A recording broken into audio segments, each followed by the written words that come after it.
The South African Endurance Series here in East London at the East London Grand Prix circuit. And what a backdrop to go racing at. Look at that. I mean, the waves are pumping. I think we should just leave the cars on the sideline and go and hit the waves. It's proper good sets coming in here. But the action on track has been phenomenal all day long. We're into the final hour, and it's 4 hours of action that will be completed at the end of this hour. So a big welcome from my side, Greg Maloney, the voice of choice, and Colin Hasty down in pit lane, our pit lane consultant is actually ready to go for a change. So, Cole, we're going straight to you, buddy. Nice one, Greg. Michael Stephen, you got into the Aston. You were third. You brought it back into second place. You've just handed over to Ona and Paul Hill. That was a cool drive. Yeah, it was a brilliant stint. Obviously, the safety car came out probably 5 minutes before we wanted to pit. So we used that opportunity to make a pit stop under the safety car and left the pits and just pushed. Caught the number one car, passed him, pulled away, and was pushing hard in the beginning. And then I think towards the end of the stint, we were a little bit worried about fuel because we pitted a bit earlier than normal, and just lift coast, and brought it back. We heard the number one car had a bit of a problem, so just make sure we can make our pit stop, last pit stop, late enough to go to the end now. There's a lot of strategy and working out and mathematics in terms of calculations where things are moving, and this endurance stuff is not easy, eh? Yeah, I think that's what makes it fantastic. You can have a strategy and the safety car can come out one lap before you're supposed to pit or vice versa, and it changes everything. So, I mean, the team acted brilliantly when the safety car came out, and that made all the difference.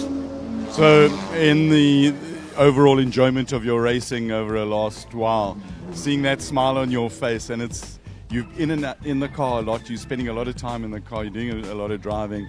This has got to rank really high on in the enjoyment scale for you. Yeah, it's been absolutely fantastic, and a big thanks to Paul Hill, Kalex, the Stradale Motorsport team. It's been an absolutely fantastic weekend, and one nice thing about the Enduro is you get to do a lot of laps, and that was absolutely fantastic. Right, well, thanks a lot for talking to us, and just keep things sweet. Yeah, awesome. Let's bring it to the end. Yeah. There you go. Kalex is a sweetener. It is a sugar substitute. It is lacquer. My man is giving me signals. What do you want me to? Oh, I had to do the manual zoom out. Right, we're going to go back to Greg. I'll do the manual zoom out again. Note the smoothness of how we zoom out. Greg, take it away. Not bad there, not bad, hey? I like that, the manual zoom out. A big welcome again to all of our viewers on Facebook. Bruce Turner, Jean White, that's Sri's mom. We've got Jason Campos, Lyle Ramsey, Gert van den Berg has joined us as well. So is Paul Bedford.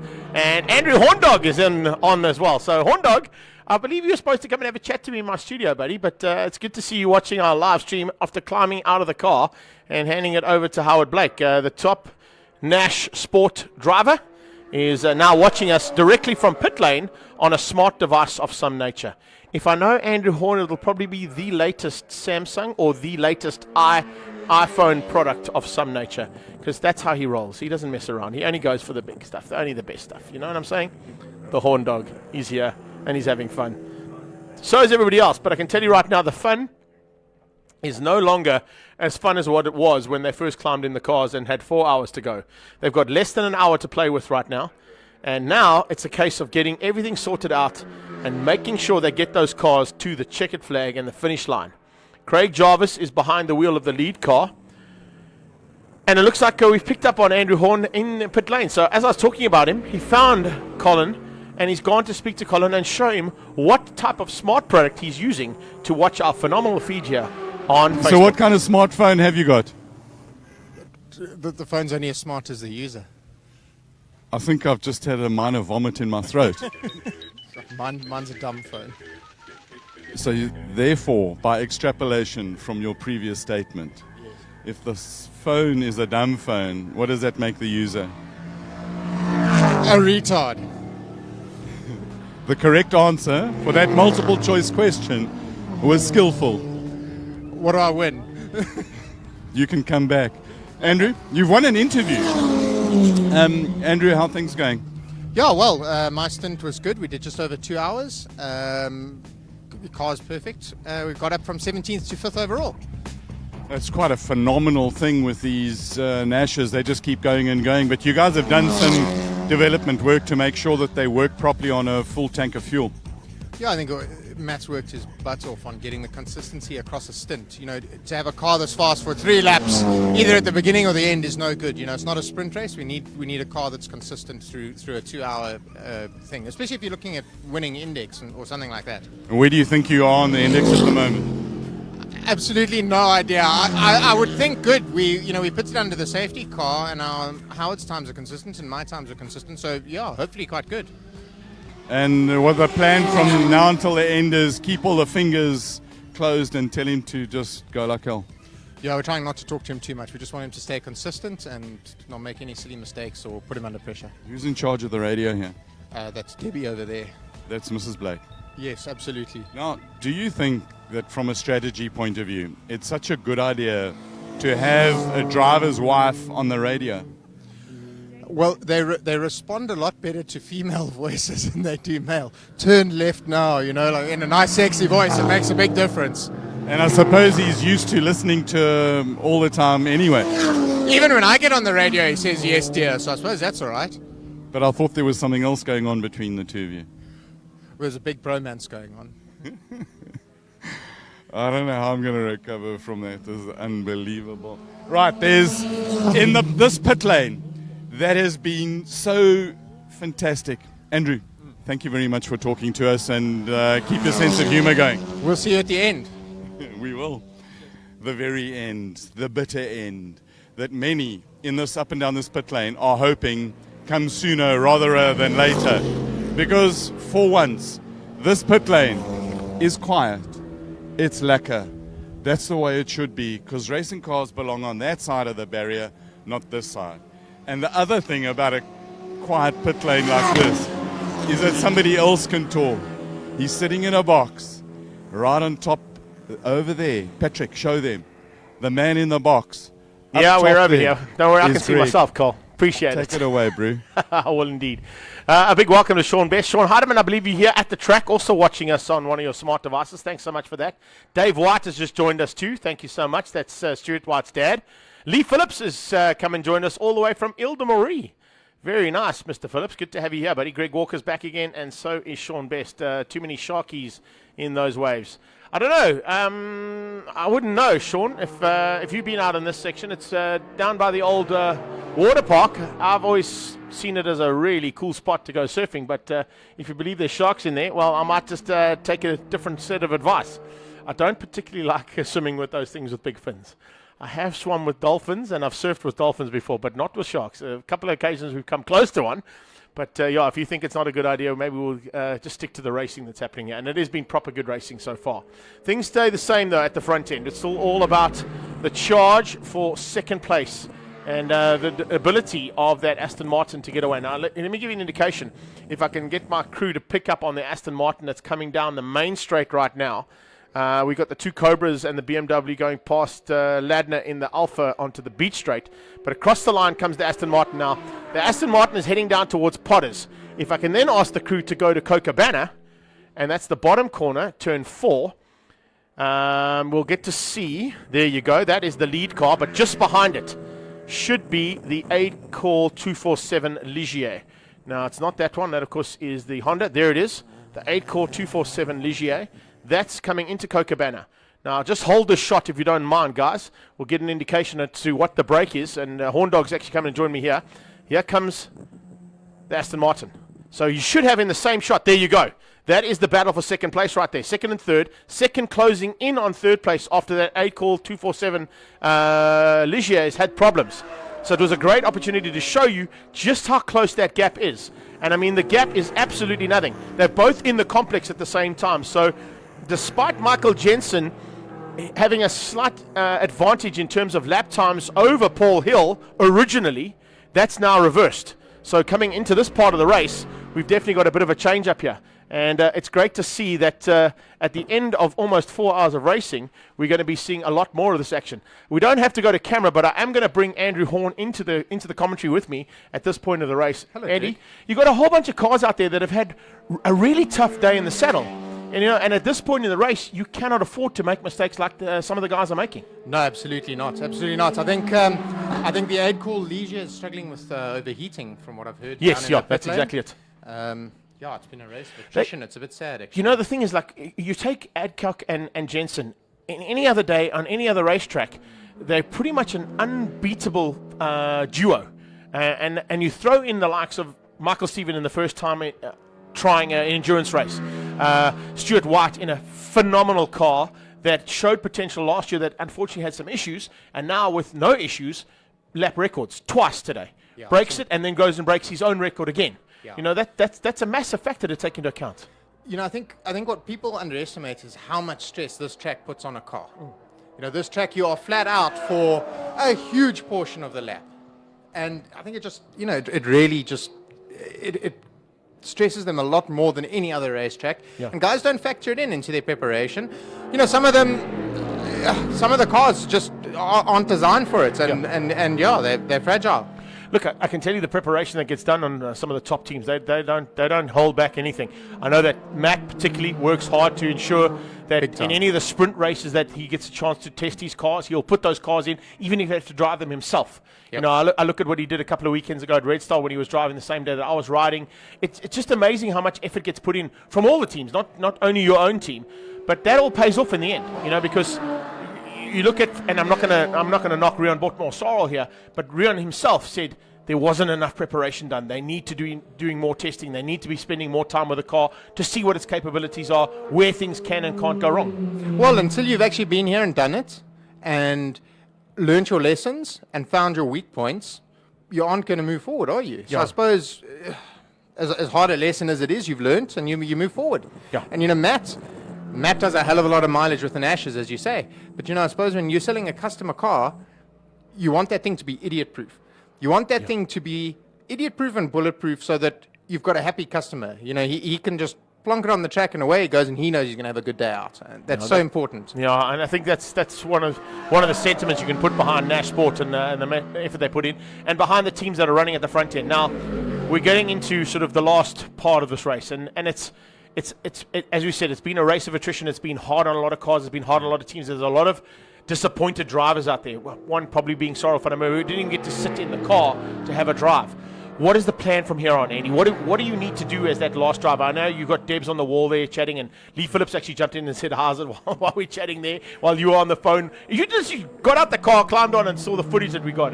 This is the way things have changed in terms of our ability to give you the race action that happens out here. Oh, the job that you and Gary do, it's great. You know, I mean, your first check is race monitor to see where you're lying, and then sort of try and catch up on the news, what's happening with the guys around you, you know, from you guys, and to keep an eye on what's happening out on track. It's fantastic what you guys are doing. I really, really think it's great. Well, we appreciate the support that you've been giving us. I mean, look at the comments that are coming in. Some of them are really, I mean, look at that. There you got a question coming in saying, the track reminds me of Thruxton in the UK. Yes, it is very much like that. It's almost like Phillip Island as well. Another good example of how this works. But the backdrop to race it, I mean, there you got the backdrop in the shot right there.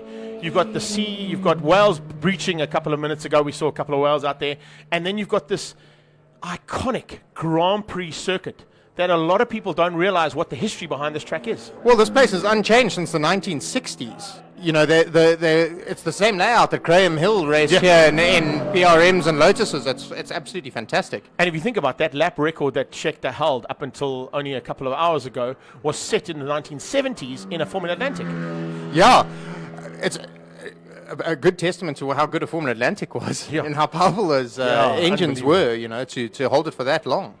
Well, dude, thank you so much for coming up and joining us. We really do appreciate it. It's fantastic. Thank you for having us. And bringing straight from the racetrack and sort of from the horse's mouth what's happening out on track. And we wish you all the very best. I'm sure, I know there's no doubt about it, that car's going to be going to the end. And good luck to both you and to Howard for a good job that you put in so far. Well, thank you to you guys, to ILEB and Mopar and you know, our personal sponsors, Blake Digital Capital and Xena Chemicals, for everything you guys do and the coverage you bring us. It's fantastic. Thank you so much. Well, we love doing it, but that's what we're here for. So there you go. Horn Dog's on camera.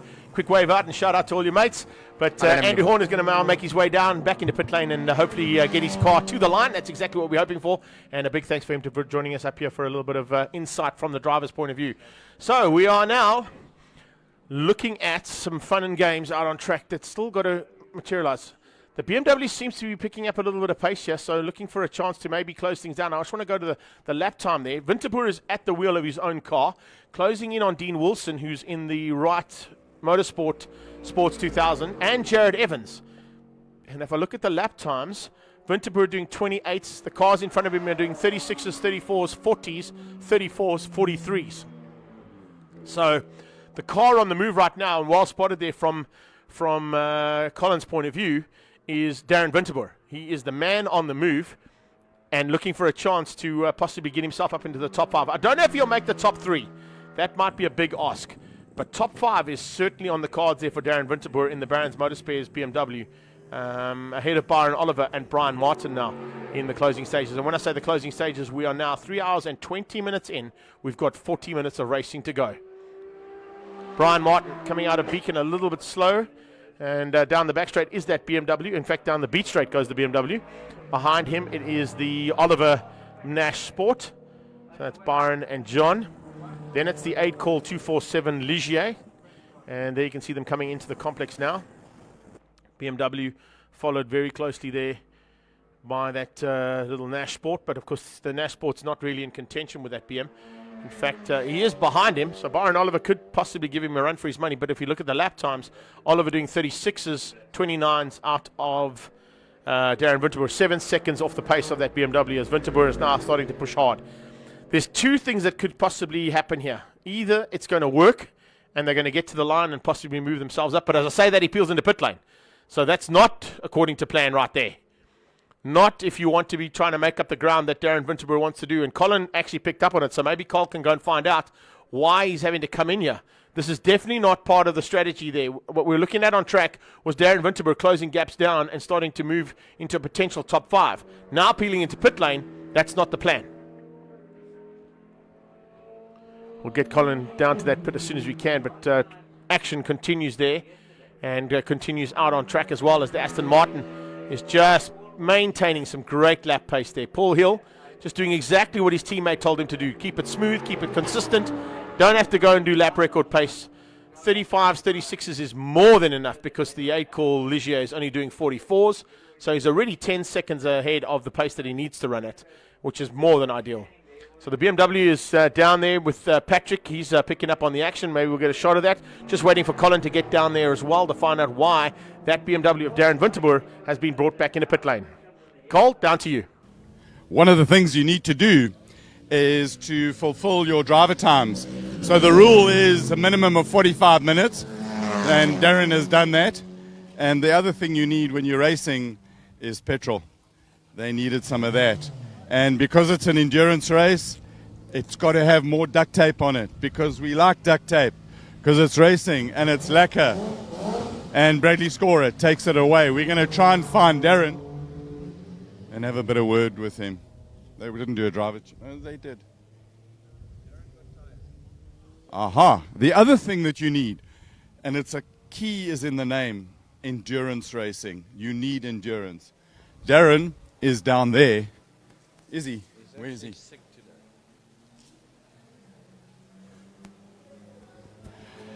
Darren, you're not feeling so lacquer. No, not at all.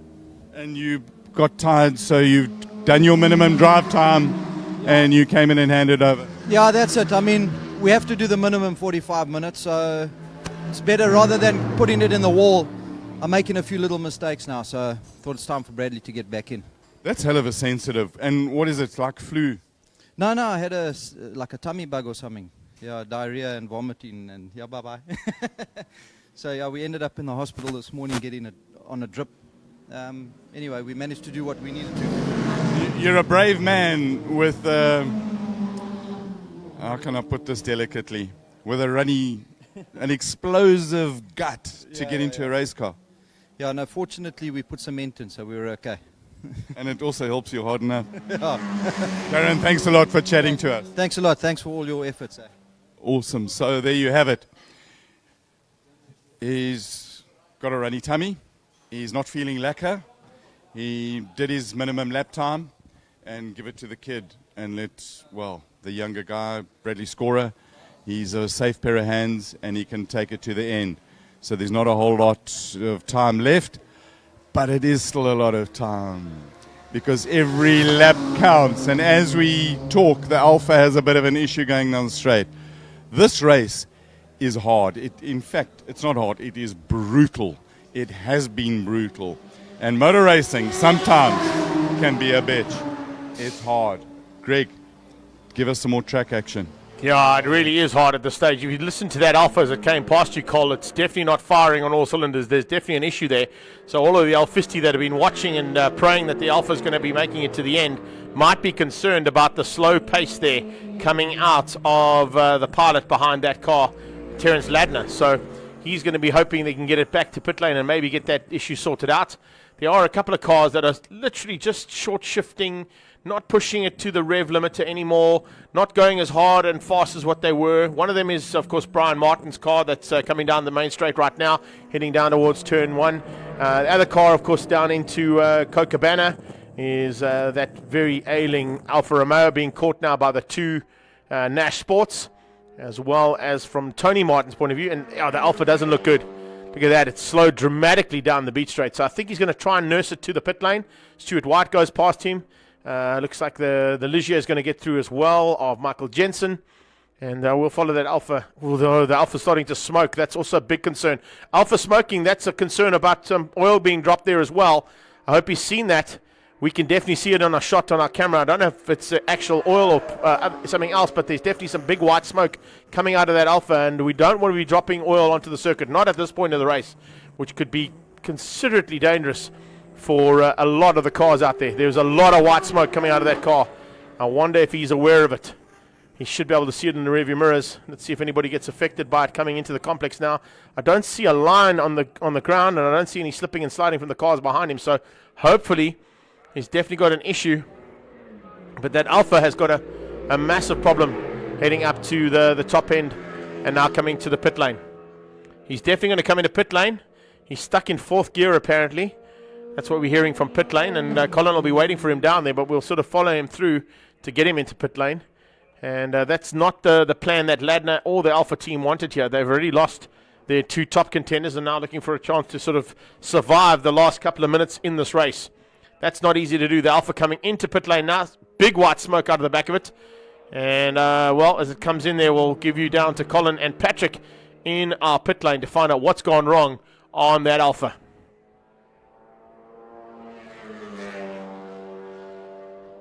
He says that it's stuck in 4th gear and the cockpit's full of smoke.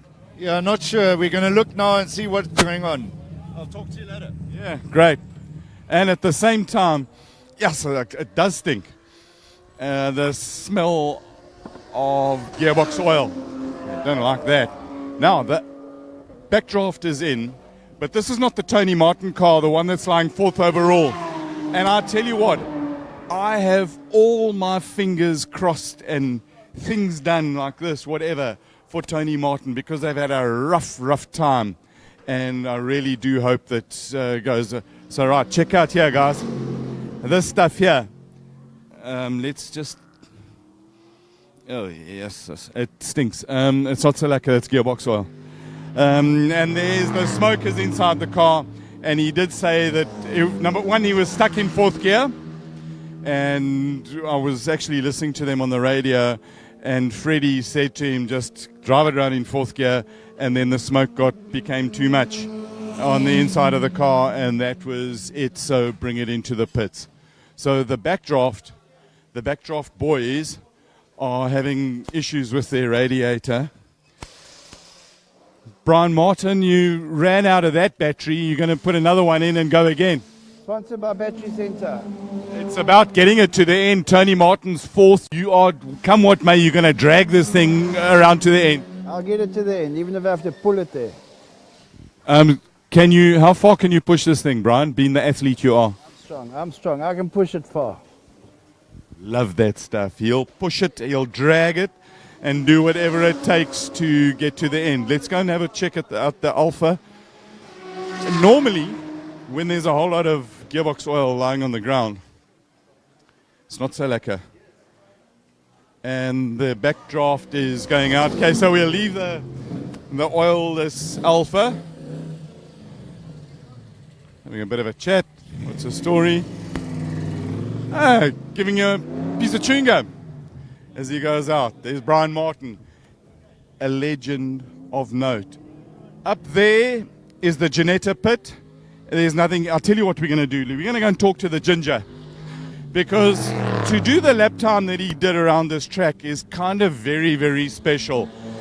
They know that Ligier has been, some say, our sources tell us, that they can be fragile. The history of Ligiers on this track is, 2 of them have started, three have started, 1 is still running. The others got broken. But here he is, the ginger, the ninja, the fastest ginger in the entire circuit of East London. We know this because you've got the lap record. Stewie, is it time now to just back him off and tick off the laps? Well, he's doing a good job. He's staying consistent, and to the end of my stint, because Craig came in early of the safety car, we needed to make up 10 minutes worth of fuel. So I was half throttling the whole track, short shifting, and we luckily got it made up. So he's all the way he can push to the end now. The car's running faultlessly, tires are perfect, so he must just bring it to the end now. You kind of backed off the pace quite a bit. You're looking for, the faster you go, the harder it is on the car. So you've backed it off, its reliability, you've got a nice lead, nurse it to the end. Yeah, it was that, and also with saving fuel, because we brought it down from 1.7 litres a lap to about a litre a lap. So we were saving nearly 2 laps on every lap we were doing. So it was going quite well, and even with us backing off, we were still matching the Aston. So they just kept me updated on the Aston, and we kept the gap to them. So it's perfect, and Craig's pulling away again now. So we're very happy on the performance now. Just need to keep it clean the last half an hour, and then hopefully see how it goes. And have you been resting in the Maui motorhome at all?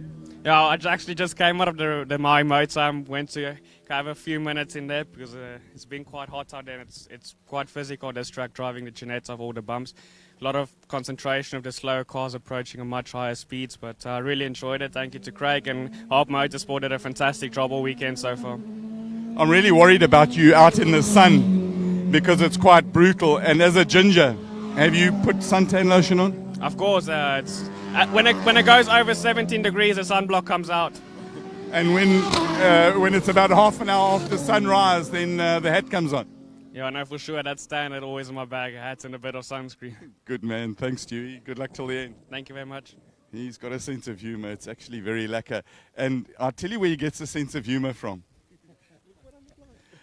I know what you look like. I was working today. I know. You're a works dad. A works dad, yes. Stewie's dad. Actually, David White. Legendary Briar and the social manager of the other side of the pit lane. What have you got planned? Last night you had some rump on the skewer. What have you got planned for supper tonight? We hope champagne. We really hope champagne will flow today if they finish. And then for supper, some chicken. So, bride chicken. Yes, that's right. Are you going to make a flat chicken or just chicken pieces? Pieces of chicken. What's your favorite chicken piece, David? The wings. All of it. All of it. David, thank you very much. We're holding thumbs. Some say, they talk about the commentator's curse. I don't believe that stuff, because it's never happened that we've spoken to anybody that they've had a problem. It just doesn't exist. Cars break because they break. And we have a quiet track and a quiet pit lane, but there's a lot of nerves coming in here. And in particular, we want to talk to the guys in the backdraft pit here, because they're starting to get a little bit ready. There's crash helmets going on. Is that plain coffee? Coffee, yeah. Are you sure? Yeah, definitely coffee. I don't see any foam in it. No, a little bit of whiskey inside. Oh my word, I'm floored. Let's check out the Alpha and see if they've found the oil leak. Freddie, it's the 97th time we're speaking to you today. You're still smiling. Is the oil on the inside or the outside of the gearbox? At the moment it's on the outside. That's not a good thing, is it? It depends. Well, at this time of a race, it's better. The first choice is to have the oil on the inside of the gearbox. Yes, but so what we'll do is we'll drain the oil and let it go out 5 minutes before the pit lane close. Have you got a bit of Pratley putty to close it? Yes. Or you're going to weld it? Can't you weld it closed, Freddie? Yeah, we are. We are going to just glue it, send it out. And then if that fails, just mud it with a hammer. Mud it with a hammer. If it's got a big problem, you just get a bigger hammer. Yes. There's my man, Fast Freddy. He is a legend, a proper legend. And the understanding of the rule is actually quite important. It doesn't matter if you're leading the race and you stop and you still got laps ahead. If you don't take the flag at the end of the race, you're not classified as a finisher. So what he's going to do is they're going to fix the hole or whatever it is in the gearbox. Sometimes they joke. And they'll send it out just to do the last lap. But they can't just do the last lap because 5 minutes before the end of the race, the gate at the end of the pit closes.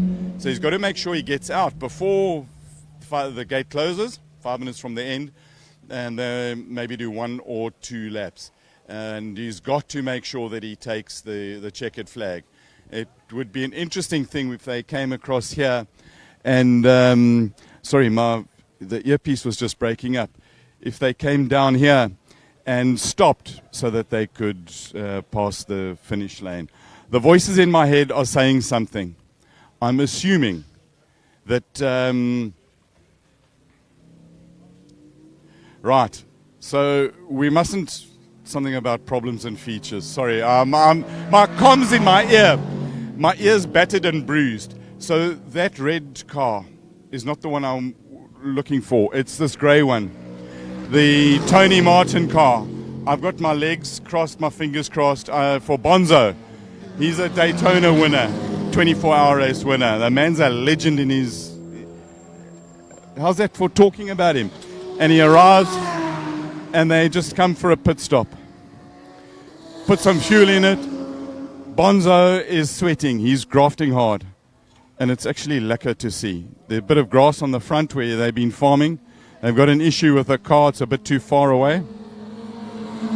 Get it back. But he is far enough ahead of the car behind him so they can afford to take a leisurely stop. And this would be actually magnificent to get when they get this car to the finish. It will happen. They will bring it to the finish. So Bonzo's, they're putting a bucket load of fuel in it. And you'll see on the refueler, they've got a guy on the valve at the tank so that if there is a problem and fuel starts flying, they can just turn it off. It starts. The beast lives. It moves. It goes. I'll tell you what, they've worked on their reliability, and it's absolutely magic. Up in his box, with the best view in the world, he can see the whales and the creatures that swim in the sea. Greg, no, I can't. Have I a go. See anything. I cannot see a thing out here. There's too many people in my commentary booth. I can't see anything. It's blocked by everything now. No, I'm joking. So we've got about 25 minutes to go in this race, and I was trying to get a comment in that came out of Facebook. A big thanks to everybody for joining us there on Facebook too. But just to give you a heads up, apparently alphas don't have problems. They create new features, and sometimes those features cause them to stop. That's what I got told from Facebook. That wasn't me, that was from Facebook. But that's quite fun. Roger Stevens joined us again, so is Clint Reeder. Thanks, guys. Thanks for joining us. And, of course, Sasha Martinengo is back in the house. Sash, I know that you're probably going to be looking forward to that other funny race that happens this weekend. I'm looking forward to the one that happens tomorrow as well at MotoGP as the Binder boys and Stephen Udendal go back into the fray of the battle for MotoGP. But Martinengo's in the house with us too. Great to have you on board, your buddy. Thank you so much for joining us. And I'm sure that you're fighting and flying the flag high there for your favorite boys, the Old Fisty. But they're having some problems here, but maybe you should have come down and joined the team because I think you bring a bit of luck to that team. They've had a luckless East London, unfortunately. The luck is all gone according to plan for the Ginetta so far. And the Maui Homes Ginetta about to come across the line to complete another lap in anger. He's looking forward to a possibility of the victory here today as we watch cars down into Cochabamba. Now, the low sun is going to be a factor on some of the camera angles we've got. And that, of course, is going to make us have to work double time here with that low sun. Interesting to see that the way things have gone so far, the Aston Martin is still in contention for second place. I don't think that car is going to be bettered unless there's an issue on it as well. And third place is where we may see some changes. Now, Winterboer, as you saw, came in and handed over to his teammate, Bradley Scorer. And Scorer now lapping in the BMW. I'm just going to get the lap times up here quickly as well as I flick over to the second screen. Scorer currently lapping 29s. Everybody else in front of him, we are looking at Dean Wilson, who's 3 laps ahead on 1:37s, so he could make his way up to 7th. It's going to be a hard ask though for only 20 odd minutes or so, 22 minutes in fact, to go in this race. 22 minutes might not be enough there for Brad Scorer to get up to 7th, unless there's an issue with any other cars up front. But right now, it is Craig Jarvis ahead of Paul Hill. It's Michael Jensen in 3rd, Tony Martin in 4th, Howard Blake in 5. And he's in the Nash Sport. Jared Evans is in 6th place in the Honda, the Dirty Dogs Racing Honda, and Brian Evans Developments. You've got Dean Wilson, Brad Scorer, Byron Oliver, and Brian Martin making up the top 10 here in the Bigfoot Express Freight 700 at the East London Grand Prix circuit. And as you can see there on the clock in the top right-hand side of your screen, 20 or so minutes to go. So we're into that very, very tough part of the race. And having done a few endurance races of my own, I can tell you at this point in the race, you are slowly but surely thinking that checkered flag is going to be coming out any second now. And every time you go past the start-finish line, you're waiting with bated breath for the flag man or lady to drop that checkered flag out and bring the race to a close. Jared Evans also pushing hard there to try and close in on Howard Blake. And if I look at the lap times between them, 36s out of Evans, 39s out of Howard Blake. And they're on the same lap time. He's going to make up 20.7 seconds. So that's a nice battle to watch out for as well. The Honda closing in on the Nash Sport for the top 5 honours. So I know that Howard Blake is probably going to have to work hard. Andrew Horn will probably be on the radio and or relaying it via Howard's wife to say, listen, we need to up the pace ever so slightly because the Dirty Dogs are starting to come. If I look at that, here is the Dirty Dog racing car going across the line now. Behind him, it is Dean Wilson and then Stuart White. And I just want to see how far up the road that Nash Sport is. I think it's going down into Cochabana, if I'm not mistaken. So into Cochabana. So it's not a lot of space there to play with for Jared Evans to close in. 16 seconds now on that last pass. So he's made up 4 seconds in that last lap. That's the difference between the Honda and the first of the Nash Sports. And that Nash Sport has been piloted very capably by Howard Blake and Andrew Horndog Horn. So it's going to be interesting. We had an eventual right being made by Tony Martin as well. He's got his indicator on all lap long. He eventually will turn right at some point. He's waiting for the checkered flag before he turns right. Until then, we will keep you up with all the action that's happening on track. There you can see that Nash Sport into the complex, going up the hill. And right behind him comes Jared Evans. So that's a big push now from Evans. Evans definitely looking to close things down and have a go. So the 27 car down in pit lane also having a little bit of issues by the looks of things as well. And continued issues there with that car between Romano Sartori and Franco Di Matteo. They're trying to bump start it, which is not an easy thing to do, but if they get it started, hopefully they can get it out there. The final push there, but it's just not firing up. They're having to run back and forth to try and get it fired up, and it just doesn't want to start. So it's a big pity there for Sartori and for Franco Di Matteo for that car not to be finishing this race, because they've also worked exceptionally hard. There you can see it in your shot, how they're working it back and forth, trying to get it fired up. It just won't fire. Cars that have been lost in the last couple of minutes and last hour or so, and of course the last 2 hours, we saw Charles Oranges. He was up here chatting to us in the studio, and he won the 1 hour endurance, which was part and parcel of this race, a separate race within the race. Rian Bortman is out with Sarel van der Merwe. His teammate Eric Solomon in that Lotus 23 is out. Kish Patambe in the Ferrari is out. So a little bit of a race of attrition of some of our top contenders. Fritz Kleinans and James Forbes out very early on in the car that won, of course, the last 2 rounds of the South African Endurance Championship. Here we go, bump start opportunity, and can he get it? Yes, he gets it fired up this time. They got it going. They're a happy camper, aren't they? And eventually get that car back on track. So it's been a lot of work in pit lane there for the 27 car. They're currently down in 12th, but I don't think they can do anything about 11th place there, Terence Ladner. Although Ladner has also got some problems. He's in pit lane. So Sartori and Di Matteo. Exactly. So Sartori and Di Matteo are now in with a shot of getting into the 11th place. I don't think they'll catch Brian Martin for 10th, but they can definitely get ahead of the Alpha, who's stuck in pit lane with that gearbox issue. And you heard from Fast Fred, he is not going to let that car out until the very last of the 5 minutes. So that 5-minute window, when that closes, they're going to hope to have the Alpha on track before the pit lane closes for the last 5 minutes of the race, and then they're going to just hope that the gearbox lasts that last 5 minutes. Colin's down in pit lane, though, with a little bit more information.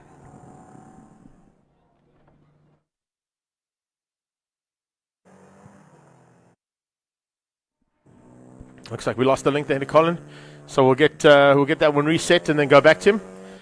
So a little bit of issue there with our audio, guys, but it's starting to get to that point. There's a lot of action on track that's expected in this next, what are we looking at, about 15 minutes to go. So we're going to be watching for that 5-minute window of opportunity for pit lane and last bit of pit lane action to happen. The Alpha team will be watching the clock probably more frantically than what we will be, because they need to get their car onto track before the pit lane officially closes. Let's go back down to Colin, though. Franco, you never gave up. That was 27 bump starts. You eventually got it done. Well, the car number is 27, so that took the amount of times to get it going. But yeah, you know, I've never given up on motor racing, and that's why I am where I am. And I mean, the poor guy, he hardly got a lap in. So we tried our best, and then it was an alternator. Then it was a starter they gave. This circuit is just so, it just takes so much time and bumps. It's a brutal track. Yeah, it just kills the car, you know. And it's the first time out with this leisure, so you know what? We just went out and got it going eventually. Well, like you said, push started eventually. We got the golf cart to push us around. That Oaks were getting their cameras out here ready to film Harry Arangi's golf cart pulling your car down the straight. You should have taken the McLaren. Maybe we gone faster. Thanks a lot for talking. So at the moment, it hasn't got a starter motor. It's got a second battery in it, yep, and a fresh driver. And a fresh driver, and let's see what he can do. I mean, after all this, we still come in second. It doesn't matter how we do it, as long as we get up there and we finish the race. That's second in your class. Eh? Second in our class. After all the I was going to use another word, but shall we use it? The trials and tribulations that you've had, you still got a smile on your face. Yeah, you know what? This is what it's all about. You know, we suffer, we pain, we do all the things, but at the end of the day, if you can't smile, don't go motor racing. And just officially, for the record, I've got to thank Franco for the finest espresso this morning. It sorted me out. But until I give him pasta. Grazie. Grazie. Ciao. Gotta love these guys. In the box with the view of the whales and the fish. Greg. I don't know where you come here with these whales and fish, but there's no whales out there. There's great surf, but there's absolutely no whales whatsoever. So we'll wait and see how that all goes according to plan. But just featuring and joining us once again here. Good to see Andre Van As coming in. Thank you so much. And Scotty Temple joined us too. But we're into the final part of this race, guys. It's 30 minutes and 20 seconds to go. It's now time to just make sure that you're just ticking off those laps, not doing anything stupid, minding and biding your time in terms of overtaking slower cars. You don't want to be in a situation where you go for an overtake and the car in front of you doesn't see you. At this point in the race, that could be absolutely critical to the way you finish up in your class. We can see there's a couple of cars that are literally waiting to go out there for the last 5 minutes, the Alpha being one of them. In the pit lane for a splash and dash is Brian Martin, just getting a little bit extra fuel into that backdraft Cobra before the window of opportunity closes. Janetta comes onto the straight ahead of Tony Martin. Down into Cochabana, the Honda has got a chance of making up one position. Remember, we're watching Jared Evans to see if he can get through. He's got ahead of Dean Wilson now in the right Motorsport Sports 2000. And if I go back to the timing monitor quickly, if I can just find the mouse here, there he is. The timing monitor shows me that Jared Evans has now moved himself into the top 5. So he's ahead of Howard Blake in that little time that we were down in pit lane. Blake dropping down, and of course Andrew Horndog, his teammate, there into 6th place behind Jared Evans. So they were able to catch and pass the Nash Sport. But remember, chatting to Andrew up top here a couple of minutes ago, they are still very much in contention for what would be the index of performance here today. And index of performance is basically worked out on your 2 drivers, their fastest laps that they set during the race, and how close they can remain to that fastest lap throughout the race in terms of percentage. So it usually works out at about 86, 87%. You'll get the win in the index of performance, but that's how it plays out. And that's also a big coup to have coming into pit lane is the number 27 car again, so it looks like there's a bit of an issue. So is the Aston Martin. The Aston Martin is coming into pit lane as well, so I know they're resetting at the bottom there for Colin, but just to give you a heads up, Paul Hill is into pit lane. And this might be just for a quick splash and dash, and also that they don't want to make any mistakes here at all. Colin, down to Not you. a splash and dash. They've got a flat tire. As he came past here at the last lap, got on the radio. We were standing with the guys over here. It's the left, right, rear. Left as we look at the car. He's got a flat tire. Don't know why. We'll walk across and we'll have a look, and as they do some investigation on it, that's all it was. It was a flat tire and off they go. So we're going to have a bit of a look in here and see if there's a bolt or something in it. You can see it's really gone off its speed. We don't see anything in it. The tires are really hot. They've picked stuff up. Don't know what it is. So there you've got that one. We've got.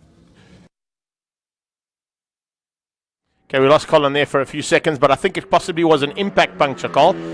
Maybe Paul Hill just clipped one of the curbs around the circuit and might have just put the wheel on the wrong side of that curb. And possibility there of an impact puncture on that Pirelli that they run. It's not usually a case for those things to take that kind of strain, but when you've been going at it for so long, it's the second set of tyres that's on that car. It can happen, but fortunately it has not cost them any time whatsoever, and they still remain in second place and are 6 laps ahead of... is it 6? No, it's actually more. They're 12 laps ahead of Michael Jensen. So I think we're all good there for the top 3. I don't think we're going to see any changes there. Tony Martin, though, is still pushing hard. He's got to make up 2 laps in the next 10 minutes. Could be a possibility that Tony Martin moves up ahead of Michael Jensen as well. That's one we'll watch out for in this next 10 minutes of racing, as Tony Martin's about to come across the line with that eventual right indicator that he's making the entire last half an hour of the race. He's definitely going to turn. He's definitely going to turn right at some point in the race. But Colin is back on audio, so let's go back down to him and find out what's happening down there. Right, so the Aston Martin was just a flat wheel. They're going to have a look and a bit more investigation to see what caused the flat wheel. Bit of drama as Howard Blake, Andrew Horn cars come in. Howard brought the car in. They ran out of fuel. This is how tight it is. We know the car can normally do about 2 hours. Should be able to do a little bit more than 2 hours. They don't want to push it, because they push it, they get a time penalty. So they're going to bring it back. It's a 1 lap, a drive-through penalty. So they'll do whatever they can not to push start it, because they've just passed. Oh, there's a whole lot of moving around. The guys in the Honda team here, Dirty Dog Racing, big thumbs up for their car. So there's a bit of drama going on here with they ran out of fuel, and when the car runs out of fuel, it ends up with a whole lot of air in the system. They're going to take it into the box, and that's Matt Nash on the right hand side, just taking his helmet off. Let's have a quick squiz and see what the story is. Right, he's asking to crank it. Guys aren't focused. This is when it's actually quite interesting under pressure to see how different people respond to different things. There's an issue with the starter motor. Right, starter motor works. Out of the way. I think they did the standard fix for a starter motor is mur it with a hammer. And off he goes. Interesting that Craig Noons from the number 1 car is down here. We have no idea there. I'm going to run across here. Stay there, Patrick.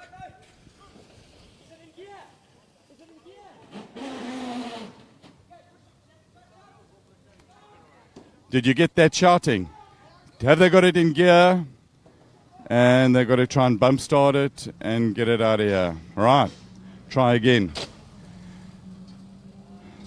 The 27 is back in. When he came past the pits last time, it sounded sick as. And they brought it back. The Nash has just passed the number 1 car. And the number 1 car, they're nursing it. They're talking to the team just now. On the dash, when the water temperature climbs high, above 130 and certain revs, the whole dash starts flashing. I'm hearing cars behind me. The whole dash starts flashing. But when the dash flashes, it starts cutting the power, and it just doesn't go so lekker. Right, we got the Alpha that's had its gearbox sorted out. He'll get a drive-through for that. You're not allowed to put, well, the penalty for push starting a car is a drive-through. I didn't see that. I thought the engine was running and at about 17,000 revs before you touched it. We're allowed to help the car to start. If the clutch like is slipping or things like that, you're allowed to do that, but it has to start on its own power. Okay, so no, it definitely started own power. It was running. Absolutely. And you glued the gearbox together and off he goes. Well, yeah. You don't sound very confident. We have only fourth gear, which is the direct drive. Everything else is broken. Look, it's an Alpha. That's a feature of an Alpha to show off the torque, amount of torque that it's got in that V6. That engine, yeah. No, that certainly is a feature of that car. It's got an enormous amount of torque. And the gearbox is a bit of a... well, it must be strong because fourth gear can do everything. This is it. This is how we operate. Right, guys, there's 5 minutes to go. So... All right, Cole, I've got to jump in there, but because unfortunately the Alpha slowed into Potters. Completely slowed up and hasn't even made it through Potters Pass just yet. So it looks like the Alpha being sent out there, even though they wanted to try and make it work, it's not going according to plan. It is very slow into Rifle as well. Whole bunch of cars going around the outside of it there. You can see it on screen. So a little bit of drama here in the last 6 minutes. We're into the 5-minute period in about 13 seconds, if I'm not mistaken. So we are literally into the last 5 minutes right now. We are looking at absolutely no time. And anybody that's down in pit lane right now could be in trouble. And when I say they could be in trouble, he's down in pit lane. Let's find out what's happening, Cole. Greg, as you were saying, the last few seconds, they closed the gate. No more cars can go out. Therefore, if you're not running anything here on this side of the pit lane, can't run. Absolute heartbreak. Howard, they tried to push it from all the way there to all the way down here. They got to move it out here. Let's talk to Andrew. Heartbreak. Yeah, in the last 10 minutes, yeah, it looks like the gearbox is gone. I've got no words except life's hard. Makes two of us. But there is a bar at the track, so we're good. You got to turn this way. And because you don't cross take the flag, you don't get classified as a finisher. No, that's the hardest part. You know, I think we've been doing quite well in this championship overall, and I think that's why we're here mainly, is to try and keep the consistency on the points. So it is a heartbreaker, yeah. I can see the emotion. It hurts. It does a little bit, yeah. Vodka will fix it. 17 vodkas will make you smile. For sure. Don't do it. And actually, a Captain Morgan is even betterer. I disagree entirely. Go and get happy, Trevor. Find that place. Right, we've got to go back to Greg because this race is nearly done. It is indeed, Cole. It's absolutely mind-blowing how quickly this 4 hours has actually gone. And when you think about it, the Alpha on screen right now is the one that we're concerned about because it is so slow. I know they want to just get it to the finish line, so it might just be a case that they're going to try and drive it around slowly and make up this last 5 minutes as slowly as they can. Sounds weird when you're talking about racing, but that can also help you in terms of overall championship points scored in your class. And that's why Alpha have literally cemented that gearbox up, given him the higher gear, said to him, go out there and hit the pace car. Pretty much Days of Thunder rule out there. Just put it into the high gear and let me get back on track. And that's exactly what they've done. Allowed him there. He is crawling, literally, wheel by wheel, up the back straight towards Beacon Corner. But remember, he's only got to stay out there for another 4.5 minutes, or even 3.5 minutes, because there's absolutely nothing left in this race. But lots of action has already happened and lots of drama, as you saw down there in the pit lane now. Andrew Horn and Howard Blake's car just could not get out in time before that pit lane closed. And that means that no one may come in or out of the pit lane. If the Alpha pulls in right now, which I think it's about, no, it's not. He's going to just circulate and get the car to the line. I wonder if this is going to be like Le Mans a couple of seasons ago. In fact, 2 seasons ago, I think it was, where the Toyota literally ran out of juice just before the line and then waited for the cars to come across the line. If he'd just gone across and taken the victory, he might have been able to hang in there. So, yeah, it is literally just crawling at snail's pace And for an Alfa Romeo at a Mopar event, that's not what you want to be doing. But they are doing an exceptional job to show that they do not give up. And you never, ever give up. The fat lady has not even been called to the podium just yet to sing yet. And that checkered flag is still going to be beckoning. Now we are looking at 58 minutes, 3 hours, 58 minutes and 48 seconds. We're getting into the last 2 minutes of racing. So in my estimation, with the Ginetta going down into Potters right now, there's probably about a lap to go. They were currently lapping in the 126s. It's going to be checkered flag time on this lap. I can see that coming. They are standing by with that checkered flag, and we are standing by to bring you the final bit of action here from the Bigfoot Express Freight 700, the 4-hour endurance race here at East London Grand Prix Circuit. What a great day's racing. Absolute drama-packed, incident-filled. It's kind of what endurance racing is showing the rest of this country, how they do and how we can go racing with camaraderie, drama, action, incidents. It doesn't stop. There's just non-stop all the way through all 4 hours. And of course we go to Pakisa Freeway for the next round of this incredible championship, where we're not only going to do a normal 6-hour race, we're doing a 3-hour endurance race, then there's a break, and then there's a second 3-hour endurance race. So it's split by a big break. That is a completely different way of doing things and going to definitely bring a lot more drama. The lights are on and flashing, and that of course is for the final time to allow him to get through, and that is Paul Hill driving past the very, very fast little Sports 2000. Stand by for the checkered flag, though. Here he comes. Craig Jarvis and Stuart White come to the line and take the win in the Bigfoot Express Freight 700 here at East London Grand Prix Circuit, with a new lap record in that car as well, broken twice in the day. He set a new lap record and then broke his own lap record within the day. Stuart White, the pilot of that car earlier on. Craig Jarvis behind the wheel of that one. Tony Martin comes through there. A great effort there from him too. He'll finish up in 4th place overall, and he will finish up as the winner of the GT5 class. Across the line comes Darren Winterboer and Brad Scorer in the Baron Motor Spares BMW. They're going to win out Class C. So it's Class T going to Craig Jarvis and the overall. Paul Hill is still out on track. We'll wait for him to come across the line in the Aston Martin. When he does that, we'll give you his position. Michael Jensen is going to still win out Class S. Jared Evans coming to the line now in the Dirty Dog Racing Honda. He's going to take the victory in his category for Class B, but he will finish up in the top 5 as well in that incredible little Honda. Here comes the lone Nash Sport now of the Olivers. Byron and John Oliver will be finishing up in 3rd place in Class V overall, but a great drive there from them, and finishing in 8th place, just pipping Andrew Horn to 9th. As the Aston Martin comes through there for 2nd overall and the win in the GT3 class.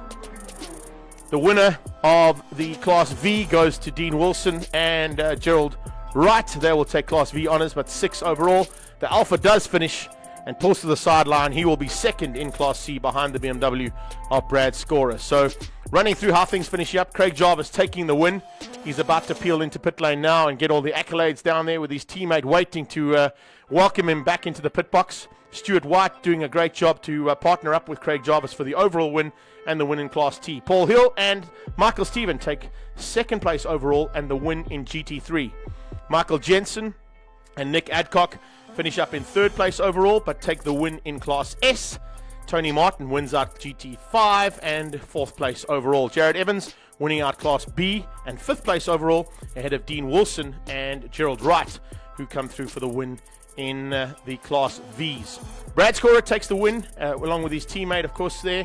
That is Darren Winterboer in the BMW. They win out Class C and 7th place overall on the leaders board. Byron Oliver comes through with his dad, John. The two of them finishing up in 2nd place in Class V, but 8th on the track. 9th overall, Brian Martin and Trevor Graham in the 2nd of the Backdraft Cobras there. And also 2nd place, it's GT5, 1 and 2 for the Backdraft Cobra team. That's a nice little story there at the end, with Tony Martin and Brian Martin finishing up on the track at the same time. Brothers in arms and brothers in the Backdraft Cobra team. Terence Ladner did finish the race in the Alpha, gets across and finishes up in 2nd place in Class C, beating out only just Andrew Horn to the line. He finishes up in 4th place in Class, in fact 3rd place in Class V, I beg your pardon. So Horn and Howard Blake will still get a top 3 in their class, and they beat out Romano Sartori for 2nd place in Class S. So that's the results as it stands, and of course we're going to go back down into pit lane now for a little bit of the celebrations there with Colin and our team in the pit lane. And we're going to talk to the winner, part of a winning team. Stewie White. They're rolling. They've got to keep the car stopped. And doesn't have a handbrake. Need a rock or a brick to put behind it to stop it from rolling. They'll be able to find that. And I tell you what, those guys, that 8-call team, they have had an absolutely magnificent little bit of endurance. So it's breaking up our continuity a little bit here, where we're trying to get hold of the winning team as he heaves himself out of the car. Craig Jarvis and Stuart White in the Maui motorhome Janetta G57. Tell you what, guys, that was exciting. Just turn around, get the light, catch a bit of the sun. Let the camera talk to you. You happy, man? Yeah, very happy. Greg did a phenomenal job all weekend. Half Motorsport, my times was absolutely fantastic, and finally got a result that the team deserved, and we're very happy with it. And I think it's going to be quite a night party. Craig, you certainly worked hard at this. You worked hard on the strategy to deliver the endurance of the car, hard in your driving. Great result. Sure, yeah, it's been a long time in coming. I mean, we've had a lot of disappointment in the past, but today everything went according to plan. So I think we finally got some reliability, and I think everyone, we didn't make any mistakes at all. Cool, and I guess that vitamin drink's going to taste good. Oh, yes. Awesome stuff. Congratulations. We need to zip through the whole of the podium. Second place overall. Michael Stephen, part of a team as team owner, drags himself out of the car. You must be ecstatic. Yeah, fantastic result. Endurance racing, it's always about getting to the end, and absolutely fantastic job by the team, and 4 hours later, second overall, so great job. Awesome, well done. We're going to talk to your owner. Yeah, go for it. I think he's... Where's his owner? Right here, he's behind us. Paul Hill. Or should we wait for you to get your helmet off, or you just want to give us a huge shout? Tell you what, you can see the smile in his face. There are some very, very happy people. He's just bought the car with the intention of bringing it to endurance racing. Employs one of the fine, fast engineer race drivers. What a privilege to drive this car. Yeah, an absolute privilege. What a fantastic car. And Paul Hill.